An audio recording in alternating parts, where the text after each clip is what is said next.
This is Talking Drupal. Try that again. Drupal, a bi-weekly chat about web design and development by a group of guys with one thing in common.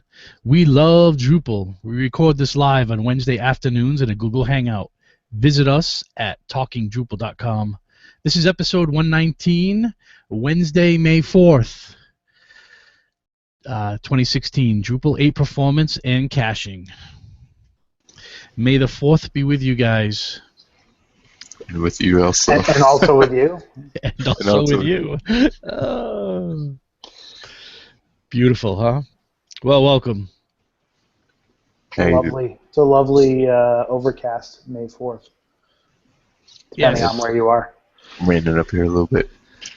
So with us today, first, I'm Stephen Cross, and joining me, as usual, is John Picozzi from Oomph. John, Good it's cloudy afternoon. where you are? It is cloudy, not raining, but cloudy. That's right. May showers, right?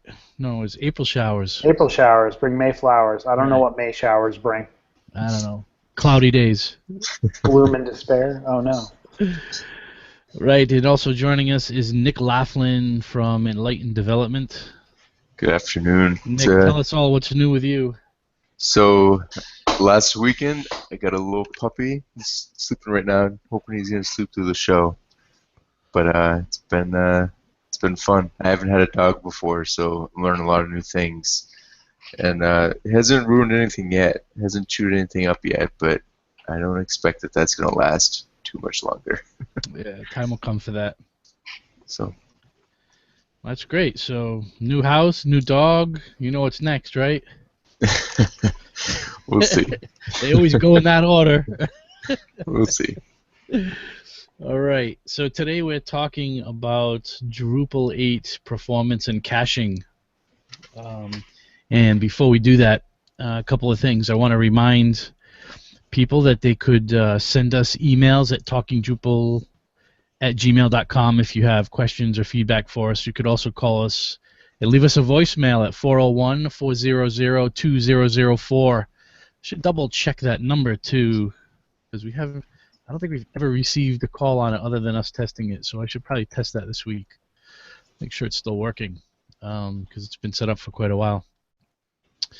Also, before we get started, let's talk about our tips of the week, if we have any. And I'm going to start with a tip that sign up for New England Drupal Camp.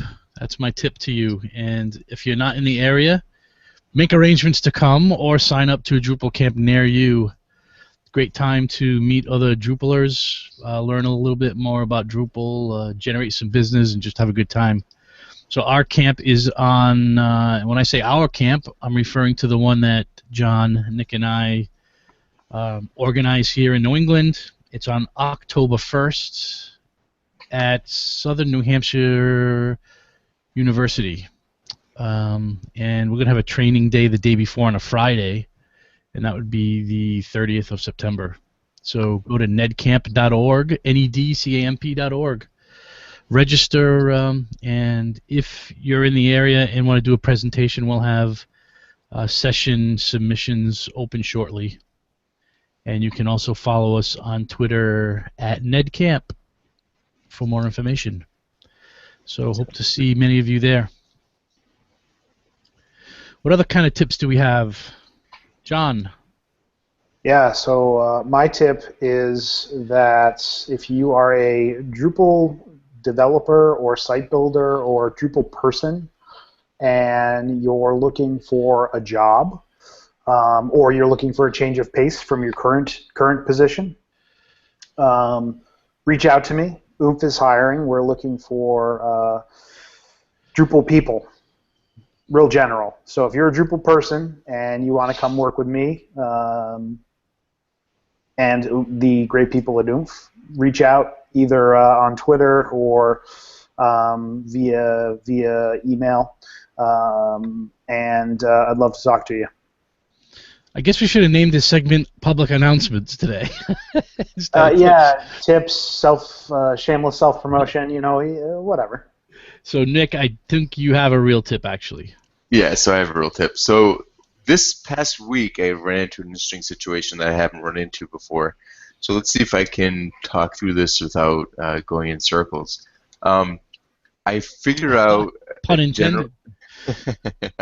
I figured out a process to generate a redirect in Drupal that is somewhat difficult.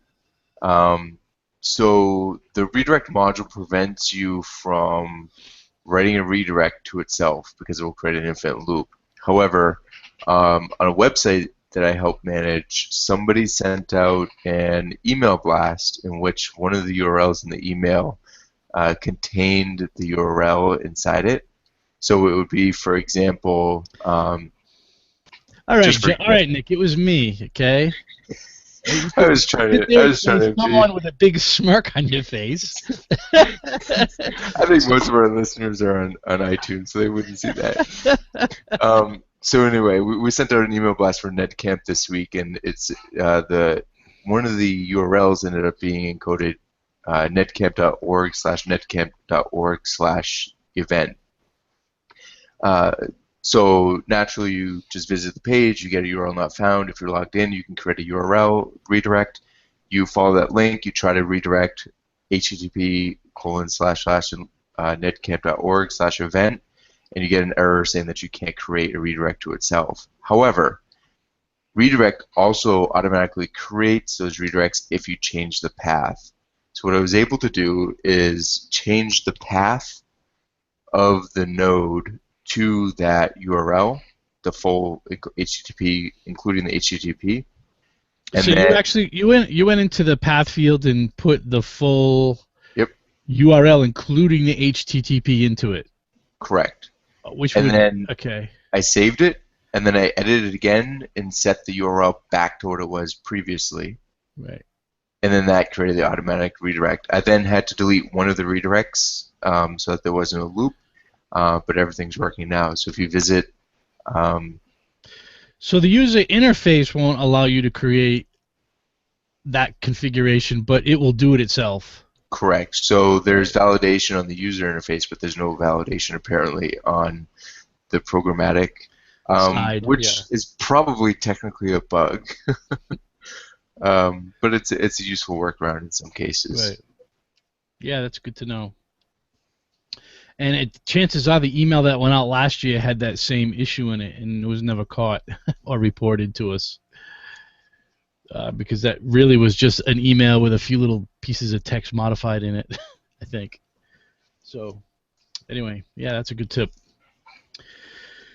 All right, let's move on to our topic of the week. So, we've all been using Drupal 8. Everyone here has, and have seen some of the benefits of it. And one of the areas that there's been just immense improvements is the caching. The caching in Drupal 8. It's completely different. It works like we all would love it to work, and we can talk more about that in a few minutes. But why don't we first talk about what the challenges are with Drupal 7 caching? I think one of the primary challenges with Drupal 7 caching, well, there's two primary issues. One is that most caches in Drupal 7 are time-based. So you end up in a situation where you're trying to gauge what the time limit should be, so you get the most benefit from the cache, but get the least stale content, the fewest complaints from your customer, and the fewest number of times that you have to clear cache manually. The second, I think, primary issue is that the way Drupal works as a CMS, one of its strengths with views is that you're able to put content in many, many different places. So when content sometimes gets cached, it gets cached in many blocks, many pages, many views, many lists, many displays, and it's difficult sometimes to track down where one particular piece of content will show up, or user, or entity, or other piece of information. So when you combine those two things... There's a third one that you're missing. What's that? The third one is authenticated users. Correct. Is that really caching just doesn't work with authenticated users. So the minute you put some content that's user specific on a page, you're having some challenges there as well. Yeah, definitely. And I mean, there are some modules that can help you around some of these issues. For example, the content invalidation or the cache invalidation when content updates. There are modules up there or available rather for to kind of combat that issue. But I've actually found that they're not the greatest as far as working with views and invalidating content so that you can have the freshest cached version available. And a lot of times what ends up happening is you're like, oh, I need to refresh this piece of content. Okay, well, let me just go and clear all the caches because I don't really know where this piece of content is. And that's not really the greatest thing either, right? Because you're invalidating all of your cache data and it all has to be rebuilt. So there's a pretty big performance hit there, and that's really not the greatest. So I mean, those caching issues are definitely a thing in Drupal 7 that we've been combating for a while, I think. How many of you have given site administrators access or taught them how to clear the cache so they can go update data, and then the last step is hit the clear cache button? I actually Pretty lame. have a site that has a view on it that's pulling data in from like a couple hundred different location points for a map. Mhm. And to get that map to perform quickly for the end user, it's cached pretty heavily. But for the admin, anytime that they need to update that map, they need to go in and actually empty the cache in order for basically that map data to rebuild itself because it's cached so heavily. So they have the ability to go in and clear the cache. Now, thankfully, the rest of their site isn't overly large or overly complicated, so the cache clearing doesn't really affect them that greatly, but it's still something that I'd prefer if they didn't have to do that, if it was done for them automatically. So I can say that I've actually never given a client the ability to clear cache just because I feel like that's something that they shouldn't have to worry about. And the second thing is on a site that needs heavy caching, you can have a real problem if you clear the cache at the wrong time. And as much as you tell the client this is the last resort, if they hit that, if they have to do that a couple of times, it's the first thing they do. They save the content, they look at it, they clear the cache, and it's just not a good idea. Or maybe I shouldn't say not a good idea. It's just not something that I provide. And an alternative solution, I think, for your case, John, would be on the node save, you can just. Oh wait, I always forget there's no post. I think that's maybe a discussion point at some point. Why there's no post save hook on nodes? Yeah, never understood that. Yeah. But there's ways around that. You can on the pre-save, you can set a cookie or set a session variable or something that then gets looked at in it and clears the cache if it's set. So when somebody saves a new location, that cookie gets set and then immediately unset after the cache is cleared, and it's just automated.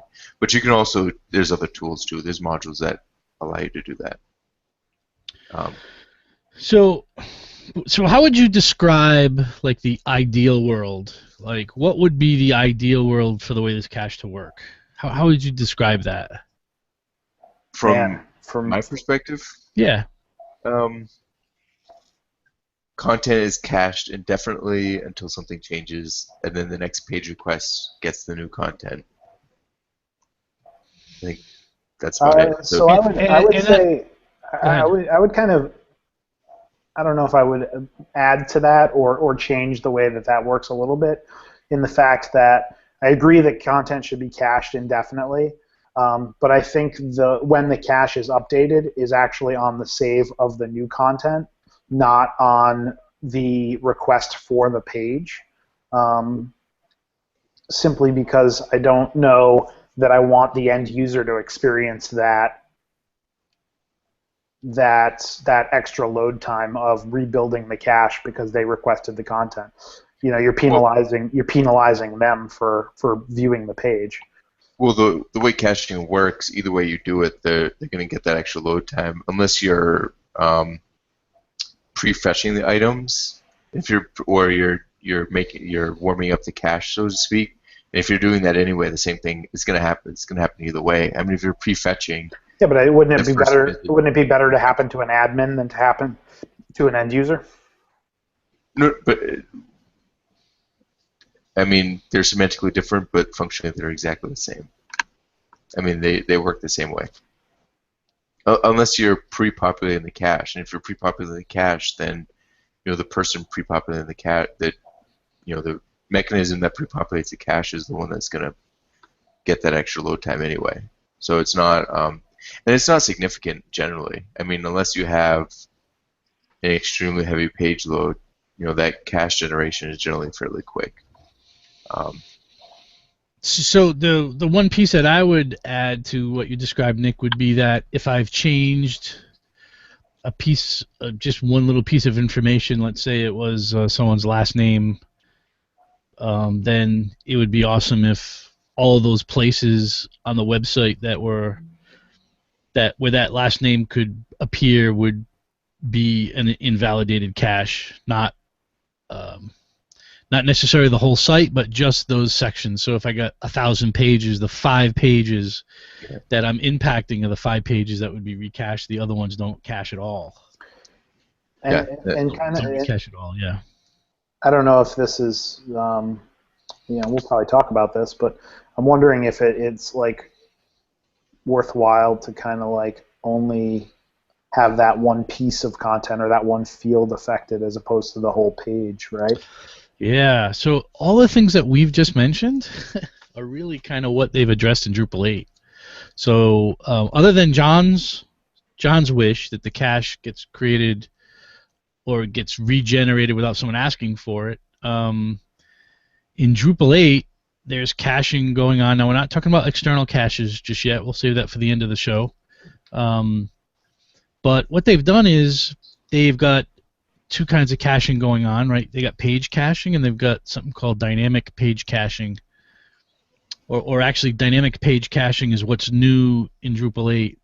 But before we get to that, we're going to talk about cache tags.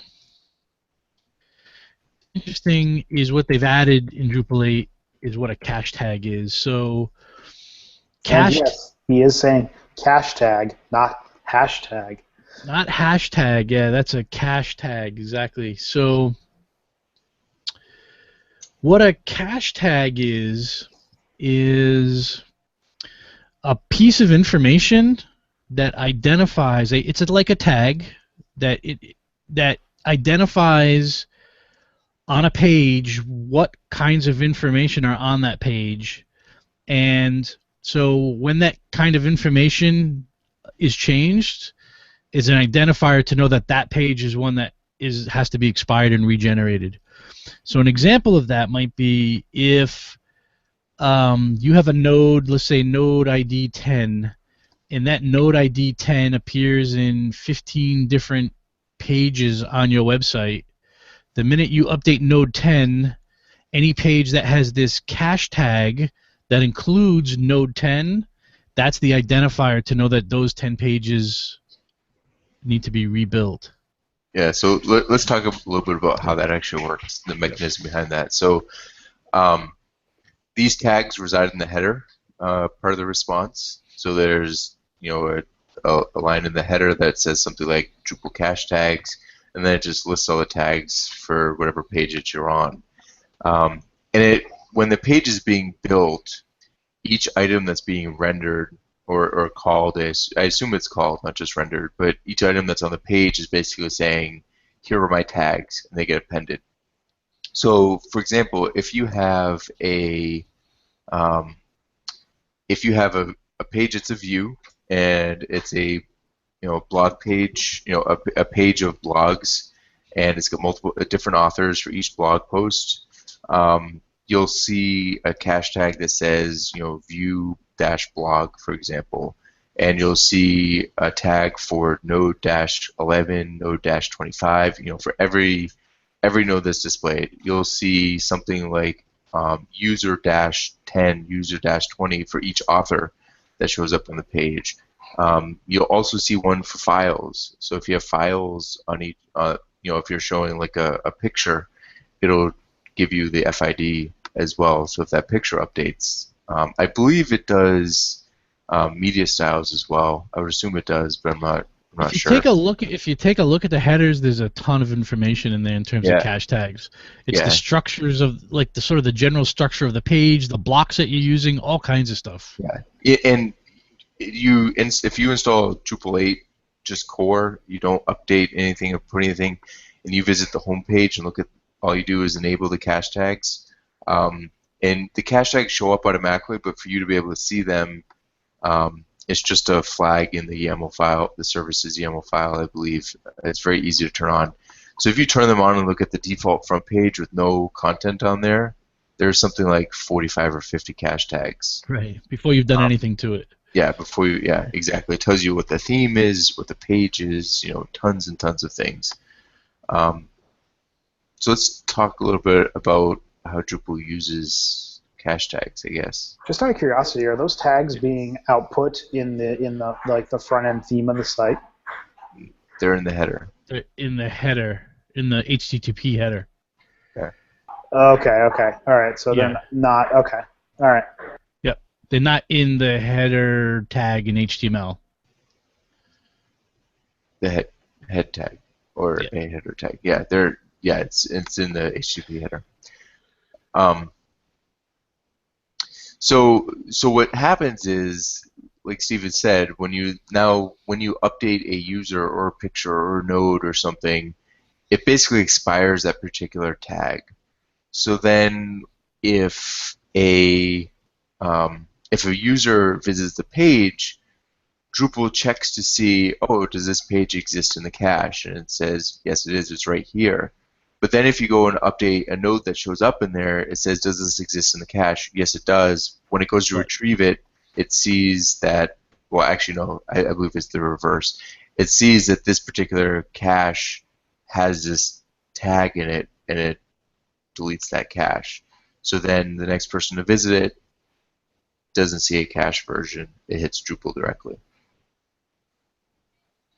So, like, one of the first wishes we had here was, in our list of wishes was, could there be a way that only the pieces of content that we've modified would expire, only the pages they need to? That's exactly what this is doing. Exactly. And you don't have to do anything to get it, other than install Drupal 8. Yeah, and that's a good point. This stuff is turned on by default. So in Drupal 7, one of the site launch checklist items is always make sure you've turned on page compression and caching. Yep. And Drupal 8, it's already on, and it's something that it took me a while to notice that it was already on, because I didn't notice things being cached and updating something and getting the wrong version. So it's working really well right out of the box. So does it work? You said that you didn't notice in the admin, but does it work the same way for theme editors and everybody that's accessing the site? I know one thing is when you're theming a site, in Drupal 7 it's cached, and you're using, you have those the aggregation turned on and everything. You end up having to clear cache in order to see changes. Is that not the case now in Drupal 8? Well, if you know, Stephen, let me know. But I think you have to turn it off. Yeah. So there's in the services YAML file, there's settings to turn off the caching when you're developing. Yeah. And you flip those flags, and then the cache is off. Yeah. The difference here is that when you update something inside of Drupal, Drupal knows what it is and what the cache tags are associated with it. When you update the CSS, Drupal has no idea that you've updated the CSS. I see. So there's a split there between like actual Drupal content that's in the database and code that's in template files or so on and so forth. Yeah, exactly. So like this, if the CSS updates and it's cached, it doesn't know that the underlying files have changed. So it's pretty straightforward. But you can turn off the theme caching, like Stephen said, in services. And also, not just the theme caching, but the Drupal caching in general. Yeah. Oh, you can also turn that off by Right. shutting off the module. Yeah, but the point is you don't have to mess with the modules. You can leave the database configured properly, and then a developer can. Oh, okay. I didn't realize. Oh, yeah. So that must be part of CMI then. Yeah, so you can create your own. You can create your own services file for you too, and configure the things that you want off for yourself. That's pretty cool. I'll have to look into that. Yeah. But the other reason that it's just on and can be all the time, because now it works with authenticated users. So let's talk about how that is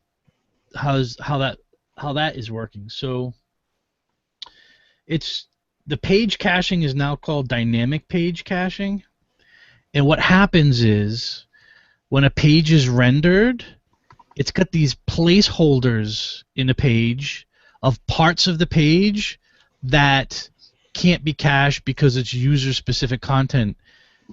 And then it fills that stuff in at the very last moment. Or it has so when you're getting a page that has authenticated content in it, it will render each of that page that's static, and that will be in a cache. And then in these placeholders, before the page goes out, it will fill it in from the database at that point for the pieces that need to be filled in. So it's kind of in between a cache page and a non-cache page, but you get much better performance. Yeah. Does that make sense?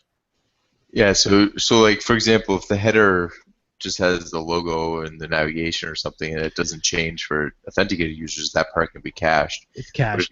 But if you have a welcome block on the right-hand side that says, welcome Nick to site XYZ, then that piece will be not cached. Exactly. Yep. So if you were kind of thinking about, cached pages, I look at it in a chart myself in my head here, fully cached pages to no cache pages. You've got, anonymous users getting everything completely cached. Any pages that have authenticated user content in it, those are partially cached. And then you've got the far end of the scale where you cache nothing, which is what we end up doing today for all of the admin side, really. Once someone logs in, those pages generally aren't cached at all.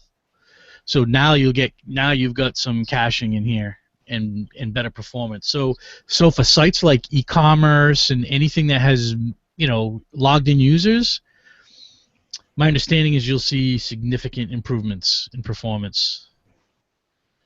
Yeah, I'm looking forward to seeing how far Drupal 8 can be pushed out of the box, without external caches or other things.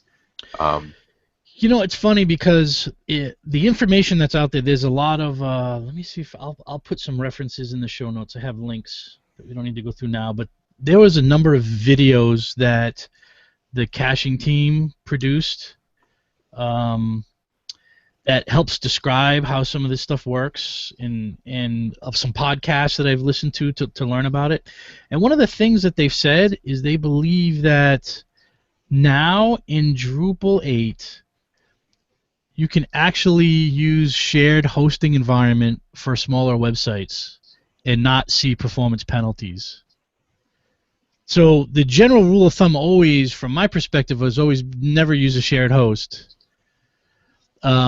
because you're going to have trouble with it. And now Drupal is saying, things like maybe a Bluehost account is appropriate for a smaller website because of the caching improvements in Drupal 8. Which is a pretty big shift in thinking, I think. Yeah, I mean, yeah, Drupal 7, kind of coming to the forefront was kind of the end of my shared host experience. I mean, I'm fairly sure it would have ended at some point anyway, just because of the nature of the work that I do now. But yeah, Drupal 6 was sometimes manageable on shared hosting. Drupal 7 was unmanageable. I mean, you would get 30, 40, 50-second page loads, even with no traffic on the site sometimes, if you were the first person generating the cache. Drupal 8 is apparently It's not something that I evaluated, but apparently if they're recommending it, it's a much better experience, which opens up opens up a lot of space because a lot of smaller businesses prefer, a small hosting account. Right. So in Drupal 8.1, there was some additional stuff released. Probably one of the things people hear about most is BigPipe was introduced as a module in Drupal 8. And that, BigPipe takes advantage of these features. This dynamic page cache is what has enabled BigPipe to really happen. So someone want to describe what BigPipe is? Yeah, so yep. BigPipe is a project that was released by Facebook. I believe about a year and a half ago, maybe. Don't quote me on that. But if you remember a while ago, Facebook started kind of having the dynamic page loading where, you would visit Facebook and you would get your header and you would get, maybe some sidebar items and a couple of story items, but then you would get kind of a loading screen and then things would just kind of jump in. But you had a very, very quick, you felt that the page loaded very, very quick because you immediately had some feedback. So BigPipe is doing that, allows you to do that for your site. So you can cache, as Stephen mentioned earlier, with the dynamic page cache, you have certain elements of the page that are cacheable and cached, and you have certain elements of the page that you can't cache because it needs to do a lookup on the person that's currently logged in. Well, in Drupal 7 and previous, the page wouldn't render until everything was finished loading, which can sometimes take 3, 4, 5, 6 seconds or whatever. With BigPipe, Drupal now sends a response immediately and then it kind of fills in the gaps as it goes. So you immediately get, the cache pieces of the page, the header, the navigation, maybe a sidebar, maybe a little bit of content, and then you get kind of like a loading screen where items pop in as they become available. So if if a user visits the page, they immediately get the feedback. If the block that is being loaded is something that they need to wait until that finishes loading. But if they're just looking for the navigation to go somewhere else, they can go somewhere else. It doesn't need to finish loading before they can interact. So BigPipe doesn't necessarily increase the performance of the site because the final block loading on the page takes about the same amount of time with and without BigPipe, but it helps tremendously with perceived performance because you have the ability to interact with the site almost immediately. Again, there's a lot of factors. For example, if you have a heavily customized menu per user, then that piece can't be cached and you won't see the menu. But most websites have a fairly static navigation and header, that kind of thing. So it's a really big improvement. It's not something I've had a chance to use yet, but I've played around with it a little bit, and it looks like a big change, big development. Nick, is that for end users as well as admins, or is it just an end user feature? It's just on the site, so anything that's cached gets sent first, and anything that isn't cached gets sent after. So it's like a methodology for the whole site and how it loads content, as opposed to like a actual cache. Yeah. So it's like the page. So if you're looking at like the network tab in Chrome to look at page performance, the performance of the site from the request to the page being completed is the same. The difference is the user's getting information to the screen quicker. I see, and they're able to interact with it quicker. So, yes. As opposed to where, like, if you were loading navigation, your navigation might not be usable until the page was finished loading. Exactly.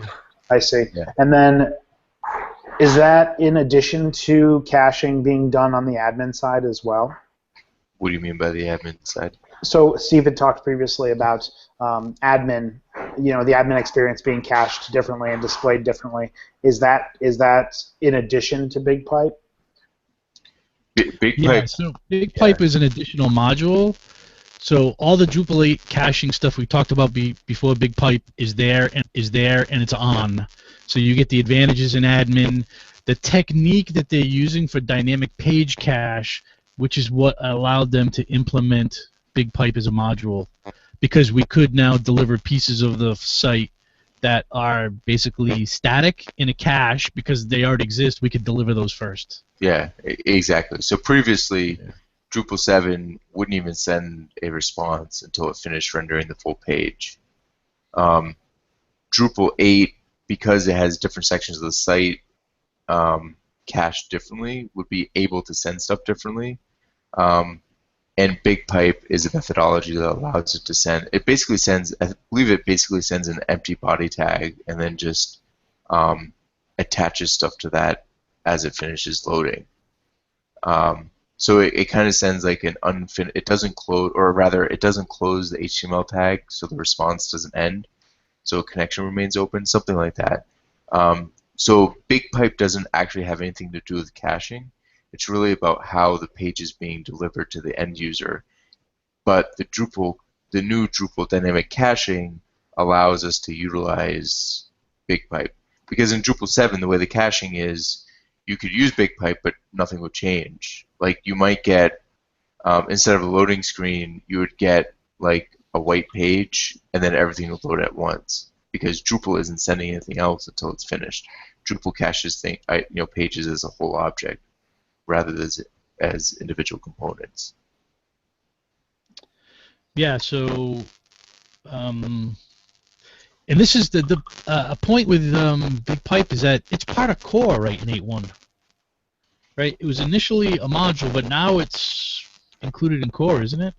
Yeah, so that's one of the big advantages of the new versioning system that Drupal has. So, whereas previously, with Drupal 7 and prior, something like BigPipe, that's a new feature.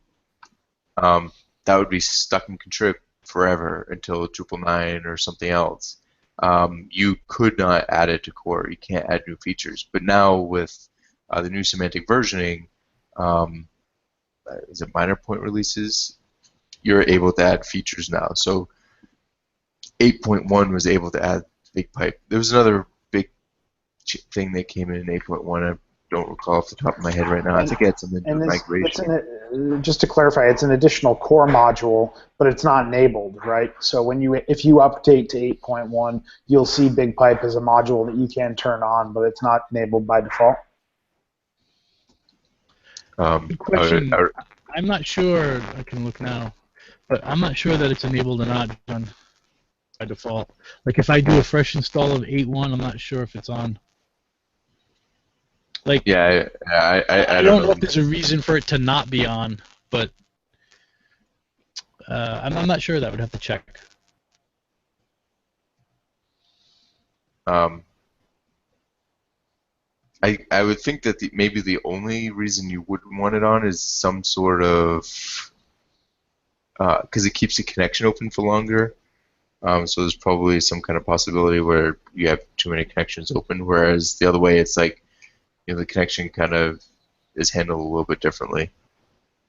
Okay. So, but I mean, I don't know enough about the actual underpinnings to know what situation you'd be in where that'd be true.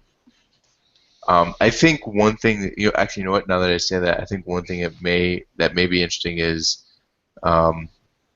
it may change the way JavaScript gets run, because if JavaScript is you may have to, because the page is loading piece by piece, you need to make sure that what you're trying to act on actually exists on the page, right?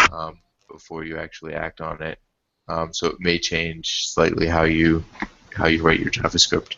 But again, I'm not a JavaScript guy, so can't speak to that too much. So these are definitely things to look to in Drupal 8 and play around with in test and see if you are actually noticing any performance increases. John, you guys have a few Drupal 8 sites. Have you noticed better performance in Drupal 8 or not? Has it been obvious? And it might depend on the website too. Some of our projects, admittedly, I haven't been on a ton of our Drupal 8 projects, but I will say for my own personal site, I've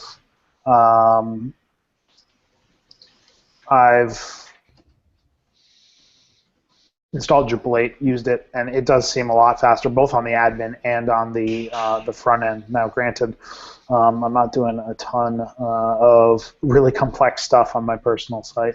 If you've ever been there, you'd know that, but it does definitely seem a lot faster. And what I'm hearing from other developers is it is loading a lot faster, which is awesome. It makes you wonder why we didn't think of this sooner, right?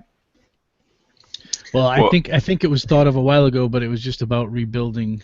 I mean, Yeah. it's right into the guts of Drupal 8. Yeah, considering Drupal, I mean, one of the major reasons why Drupal 8 took 5 or 6 years to rewrite was because they had to rewrite how everything was done for the caching. So yeah, I mean, this wasn't something that they tacked on halfway through the Drupal 8 rewrite. It took a lot of planning, and it's paying off. I mean, it's really impressive. To answer the question about BigPipe, I just did a fresh install thanks to simplytest.me. Yeah. And BigPipe is not enabled by default when you install Drupal. So you would have to go into the modules and turn that on. Right. That makes sense. So related to, let's sort of conclude this by talking about a little bit about external caching. And you're going to get some greater performance now from Drupal 8 without external caches, but if you do have external caches or need them, like a Varnish cache, I mean, is this changing that situation at all? Or is Varnish going to work exactly like it did before? Varnish is, you can set up Varnish to work exactly as it did before, but I think that you'd be doing yourself and your client a disservice. The way that this is set up, you have a lot more opportunity to do some more interesting things with Varnish. So I can talk a little bit about that. One of the big things that you can do now with Varnish instead is, for those of you that don't know, Varnish is an in-memory cache. It basically sits in front of your server, so whether it's Apache or Nginx, and it just reverse proxies them. So when you come to the website, you talk to Varnish first. Varnish determines if it exists in cache. If it does, it gives it to you. If it doesn't, it goes back to Drupal and gets the page. So it's the reason you use it is because it's a very, very, very fast response. You can serve 3,000 hits per second. So it's very, very quick. So previously, just like with Drupal 7, it was just a per page cache. So you basically say, this page is gone. You would send a purge request to Varnish saying purge this page. The next time somebody came in, it wouldn't exist in Varnish, and Varnish would go to Apache or Nginx or whatever and get the page. With the cache tags, you can now be a little bit more you can be a little bit cleaner and more sure that you're getting everything. One of the problems with Varnish is that it's very easy to occasionally miss a URL that has a piece of content on it and not break that cache. So you're getting stale content. With cache tags, you can now do what's called a ban request. So you can say, for example, node 10 has updated. You can say ban node 10 tags. And then there's a process in Varnish that then starts looking through the cache and saying, okay, node 10, node 10, node 10, hey, this is node 10, get rid of it. It just starts going through its list of items, finding all the node 10. What it also does is on incoming requests, say Varnish has 20,000 items cached, and 20 of them have node 10 in them, and it's going through them, and somebody visits one of the pages that has node 10 on it before the lurker has gotten to it and removed that item.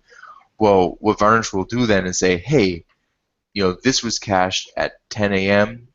and there was a ban request on node 10 at 11 a.m. and it's now 12. It's now noon.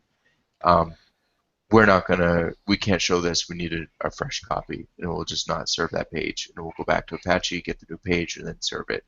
So it can timestamp individual ban requests and items and compare them before serving them. So it slowly goes through and cleans the cache automatically But then if somebody requests a page before it's cleaned it, it's still not going to send you bad data. This is a significant improvement. Huge improvement. Yes, right. There's also a huge improvement on the Drupal side of things. Right. Had me scratch my head for a couple minutes at first with why they did it, but it makes perfect sense. So right now, you kind of have, in Drupal 7, you kind of have to set up a separate module and separate items and kind of configure each external cache completely differently. Whether it's Memcache or Varnish or Squid or something else. With the new system, I don't know if I think they're plugins. They may be something else, but with the new system, you basically have the ability to contain everything in one place. You have 4 parts to handling external caches. You have what's called the purger, the queuer, the queue, and the processor. The purger is the widget that connects with the external cache. So you would have one purger per external cache. You would have a Varnish purger, probably a Memcache purger, a Squid purger, maybe a CDN purger. It's basically a connection between Drupal and whatever external cache you're trying to get purged. You have a queuer. The queuer is the process that sets up a queue for items that need to be purged. So the queuer is the widget that's in charge of saying, hey, you got rid of node 10. Okay, so let's put the node 10 cache. You also updated author 12, so put them on the list. You have the queue, which is the list of items that need to be purged, and that can be, for example, that can be in the database, which is a little bit slower but has high persistence.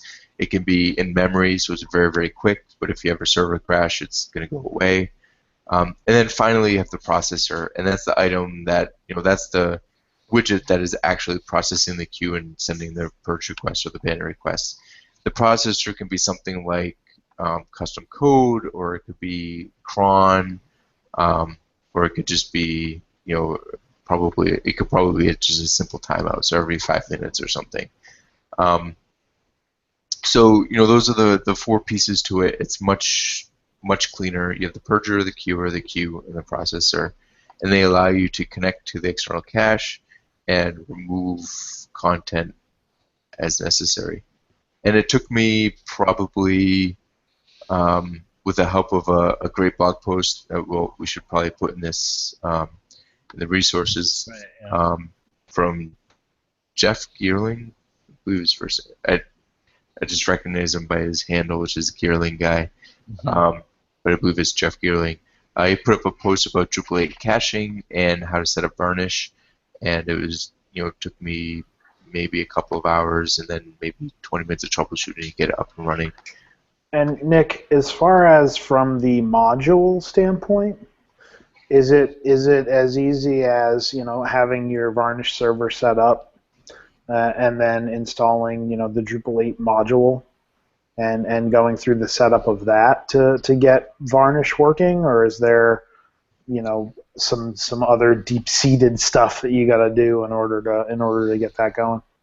Well, let's talk a little bit about that process. In Drupal 7, you would have to set up and configure Varnish. That's the same in Drupal 8. You'd have to set up and configure Varnish. Sure. In Drupal 7, you would then have to set up and configure the Varnish module, which is kind of a connection between Varnish. And then you would have to set up, you'd have to use something like cache actions and rules and a bunch of stuff to basically say, when this action happens, for example, saving or deleting a node type, we need to purge all these pages, all these views, all these other items. And so you'd have to spend, on a large site, a fair amount of time going through, and then you have to test all that, make sure it goes, it's working.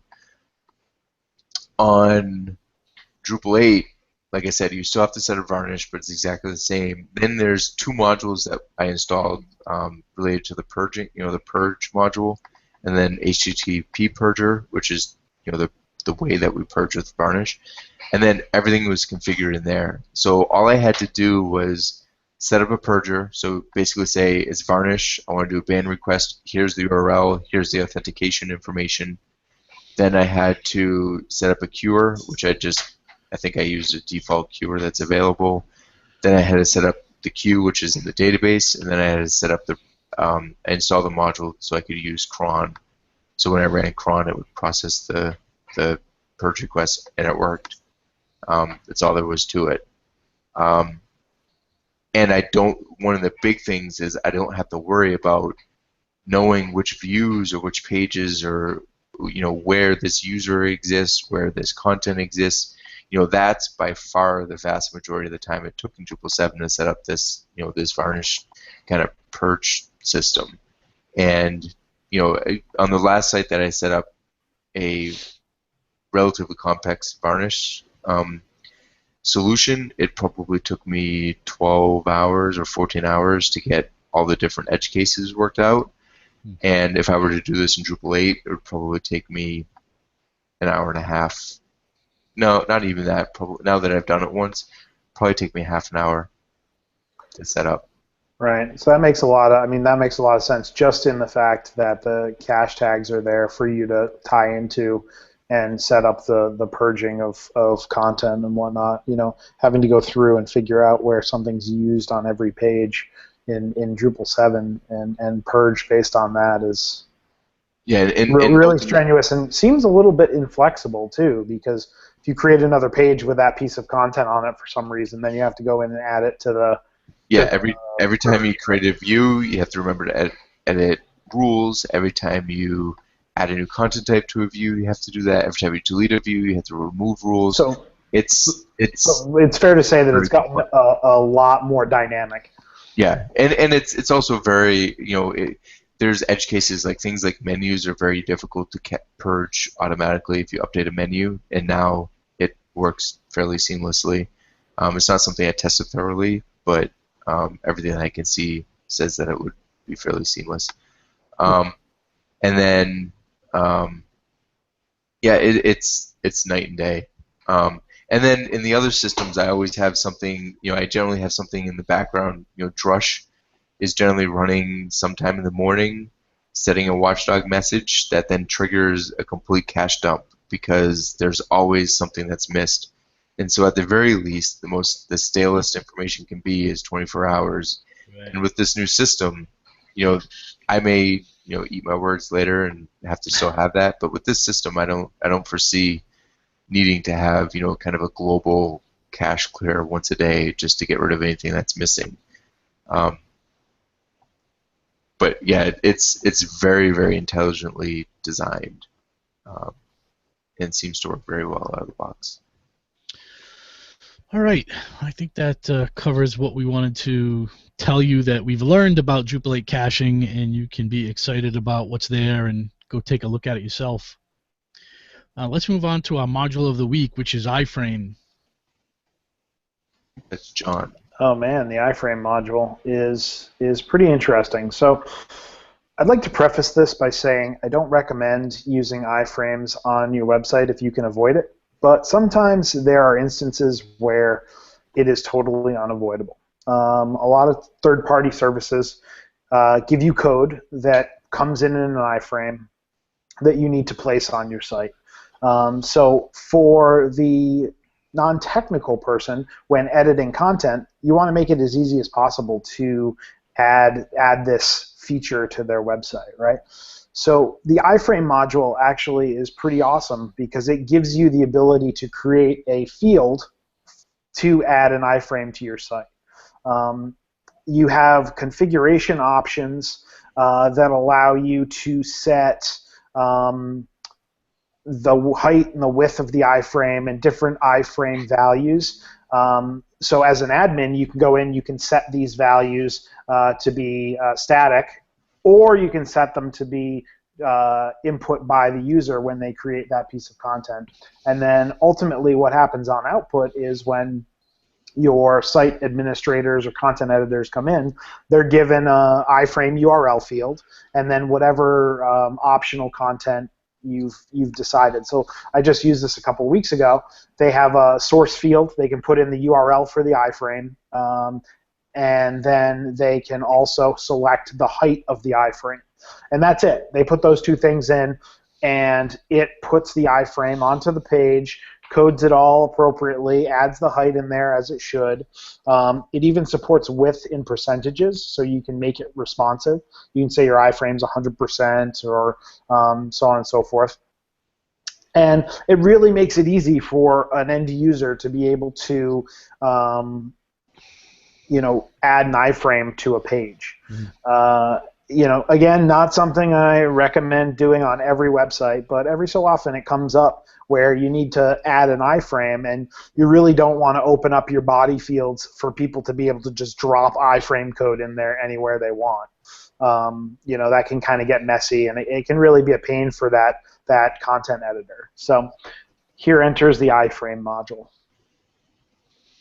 Great. Thanks, John. Sure. All right, guys. I think we're wrapping up today. I just remind everyone that you could always email us at talkingdrupal@gmail.com. Love to hear from you. And why don't, John, you tell everyone where they can find you online? So if or in person. You're going to DrupalCon next week, you can find me there. You can also go to the Umthink blog. We just posted a blog post about DrupalCon. It also has a small giveaway that we're going to be doing at DrupalCon. So if you're interested in getting free stuff, check that out. Awesome. Free MacBook Pro from Oomph. Well, it'll be about 1/100th of a MacBook Pro. Okay. So like one key. yeah, well, a very expensive key. So that's that. You can catch me at DrupalCon. You can also catch me on all the major social networks at John Picozzi, and always on at umthink.com. Great. How about you, Nick? You can find me online at Nixvan, NICXVAN, pretty much everywhere, and enlighteneddevelopment.com. Walking your dog every 3 hours. Yep, he's only 3 months old, so he's got about 2 to 4 hours before accidents start to happen. Roaming the streets of Worcester. Right. I have a backyard, so he doesn't have to walk around the street every single time. And I'm Stephen Cross. You can find me on Twitter at Stephen Cross with a PH, or at parallaxinfotech.com. So that's it. That's a wrap, guys. Thanks. Have a good one. See ya. Bye.